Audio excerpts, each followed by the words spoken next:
Hi, I'm Dave Koch, and today we're going to take a look at putting a fire in a fireplace that has no fire in it to start with. Not that hard at all. It's got some weird concepts, things I don't understand, like work path. I don't even know what the heck that is. But just trust me, just follow these instructions and you'll have a fire blazing in no time.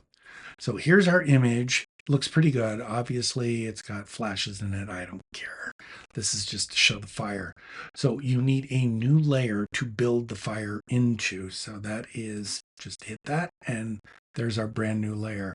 I think it's really a good idea to zoom in pretty darn close to the place you're going to make the fire. Then we take our select tool, and I kind of like to select around the bottom of the fire, and I don't make it straight lines.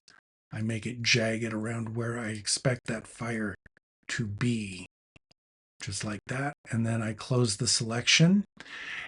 The selection is not enough. Now we need to make it into a work path. What is a work path? No clue.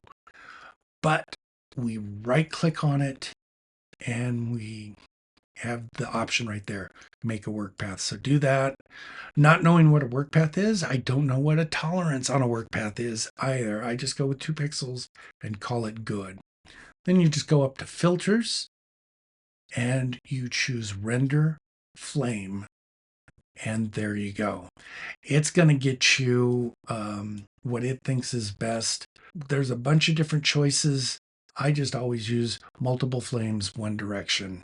Now you kind of have to use your brain and picture this preview in the live picture because you can't see it live in the picture. I don't think it looks good right there. So let's start with making the flames maybe a little longer. Well, I like that, but ooh, I really like that. Let's go ahead and I want less flame. So that's interval. So I guess interval means the interval between each instance of a flame. That's not enough. And here, that's way too many. So let's, it just keeps re-rendering every time you do this. So just go until you find one that you think looks good. I think that looks good. The width is how wide the base of each flame is. So obviously that doesn't look real. There we go. I think that looks pretty good.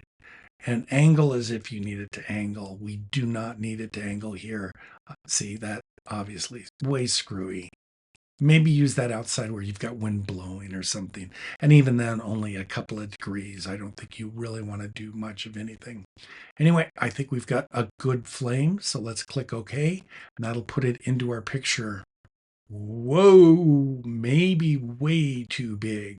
First off, let's just delete that out of there. We don't need that path anymore. There we go. All right, now the whole thing, deselect, we'll Command T that, and that's our transform. And let's just bring that down till it looks reasonably appropriate for that fireplace. And that's about there, I think. Also, I think I agree with you. It's a little too bright, a little too in the face. So let's select that layer and go from a normal blend mode to lighten or screen. Screen tones it down enough generally. I think that's workable, not worthwhile. Now we've got one other problem, and that's that the grate should be in front of the fire, but the fire is in front of the grate. So how do we do that? Well, we go back to our select tool and then just do a giant selection that includes everything and close that. And now you've selected everything. Now by hitting the Option, or I believe the Alt key, and running up and down the metal of the grate, we can deselect that part of the selection. So we just go straight up that, straight down there, and then straight up here, and then straight down there, and then double click to close that. And now that's excluded, or will be once we make the mask. Let's go ahead and do that along here too. Again, I'm hitting the Option key and just going down the metal and then going back up the metal So there's a little bit of the flame up there. Double click to close it. Now on the flame layer, I just hit mask, and there's our mask, and we're seeing the grate in front of it. Let's go back to full screen and take a look at it and see how it looks. I think that looks pretty good. I'm going to go ahead and bring the opacity down a little bit and hopefully make it look a little bit more real. And yeah, I think right about in there. There you go. Fire in the fireplace. Super easy, no soot and no ashes to clean up. There you go. I hope that works for you. If you have any questions, let me know. Don't forget to like and subscribe. And may your next shoot be your best shoot.